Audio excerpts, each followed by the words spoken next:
Imaginez ceci, vous êtes à la caisse, vos courses sont emballées, et vous êtes confiant, car votre compte bancaire est bien rempli. Vous passez votre carte. Refusé. Surpris, vous réessayez. Vous insérez la carte, tapez votre code avec soin. Refusé. Le caissier vous fixe. Les gens derrière vous soupirent. Gêné devant tout le monde, vous appelez votre banque sur le champ. Refusé. Refusé.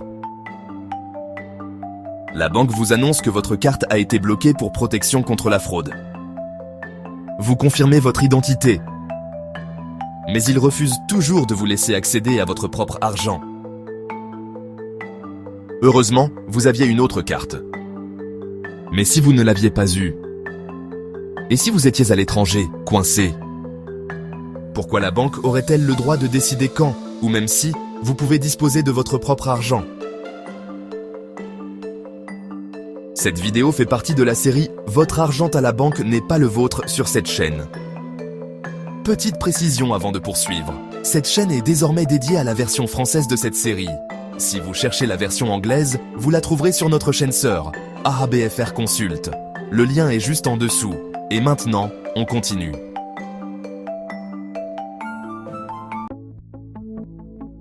Peut-être que ça ne vous est jamais arrivé, mais ça m'est arrivé 3 fois, avec 2 banques différentes.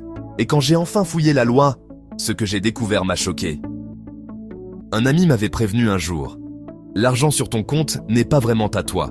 Légalement, il appartient à la banque. Au début, j'ai balayé ça d'un revers de main. Mais quand j'ai vu de mes propres yeux la vérité juridique, j'ai compris qu'il avait raison. Voici la réalité. Au moment où vous déposez de l'argent à la banque, il cesse légalement d'être le vôtre. Ce que vous détenez réellement, ce n'est qu'une reconnaissance de dette de la part de la banque. En cas de crise, cette reconnaissance peut être gelée, convertie ou même saisie. Dans ce premier épisode, je vais vous montrer pourquoi l'argent sur votre compte n'est pas vraiment à vous et quelles sont les premières étapes pour vous protéger. Voici l'épisode 1 d'une toute nouvelle série en 10 parties. Votre argent à la banque ne vous appartient pas. Voilà le deal. Plus vous aimerez ces vidéos, plus vite nous publierons les prochains épisodes. Et avec chaque épisode, nous révélerons l'un des 10 meilleurs livres sur la liberté financière. Des livres qui ont façonné le parcours de nos abonnés et que nous estimons tout simplement incontournables. À la fin de la série, vous aurez la liste complète. Une véritable feuille de route des idées les plus puissantes jamais écrites sur l'argent et l'indépendance. Abonnez-vous pour ne manquer aucune étape. Alors, comment vous protéger du piège de l'argent en banque? Voici 5 étapes simples mais puissantes. 1. Gardez une réserve d'argent liquide et au moins une carte de secours dans un endroit séparé. 2. Répartissez vos fonds dans plusieurs banques ou une coopérative de crédit pour qu'un seul blocage ne vous empêche pas d'y accéder. 3. Utilisez différents types de comptes ou des arrangements de garde pour les sommes importantes. 4. Connaissez les limites de l'assurance dépôt et documentez précisément à qui appartient chaque compte. 5. Restez vigilant, activez les alertes, conservez des relevés papier et vérifiez régulièrement vos comptes. Protéger l'accès à votre argent liquide relève de la prévoyance, pas de la paranoïa. Commencez par ces 5 étapes dès aujourd'hui et vous vous en remercierez demain. Mais voici ce que la plupart des gens oublient. Pendant que votre argent dort à la banque, il ne se repose pas. Les banques le font travailler. Elles le prêtent, l'investissent et en tirent des profits. Et vous, qu'avez-vous en retour? Dans bien des cas, pire que rien. Pour le privilège d'avoir un compte bancaire, la plupart des banques ne paient aucun intérêt sur les comptes courants. Les comptes épargne offrent en général un intérêt symbolique, souvent autour de 0,5% par an, voire moins, alors que l'inflation réelle peut aller de 2% à 10%, voire plus selon votre pays et la situation économique.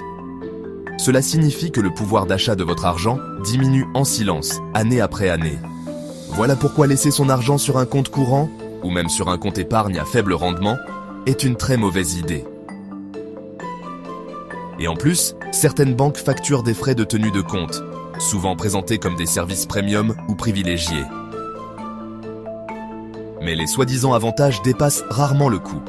La vérité, c'est qu'à l'ère numérique actuelle, il n'y a presque aucune justification pour payer des frais mensuels ou annuels juste pour conserver votre argent en sécurité. Les comptes courants, et même les comptes professionnels, devraient être gratuits. Dans l'épisode 2, je vais vous révéler exactement comment les banques utilisent votre argent pendant que vous dormez, et pourquoi elles ne vous le diront jamais. Vous ne voudrez pas manquer cela. Et souvenez-vous, plus il y a de likes sur cette vidéo, plus vite nous sortirons le prochain épisode. Pour cet épisode, le premier livre de la série Liberté financière est The Simple Path to Wealth de J.L. Collins. Clair, pratique et parfait pour les débutants. Le lien du livre en anglais est disponible dans la description de la vidéo. Cependant, en nous appuyant sur ce même ouvrage, nous avons également créé des flashcards en français qui vous permettront de retrouver confiance en vos finances, de reprendre le contrôle total de votre argent, de vous libérer du cycle des dettes, de comprendre les fluctuations du marché, de faire croître vos économies régulièrement et surtout de vous mettre sur la voie d'une indépendance financière durable. Le lien est en description. Et ce n'est que le début. Dans l'épisode 2, nous allons vous révéler non seulement comment les banques utilisent secrètement votre argent pendant votre sommeil, mais aussi le prochain livre sur la route de l'indépendance financière. Abonnez-vous pour ne rien manquer.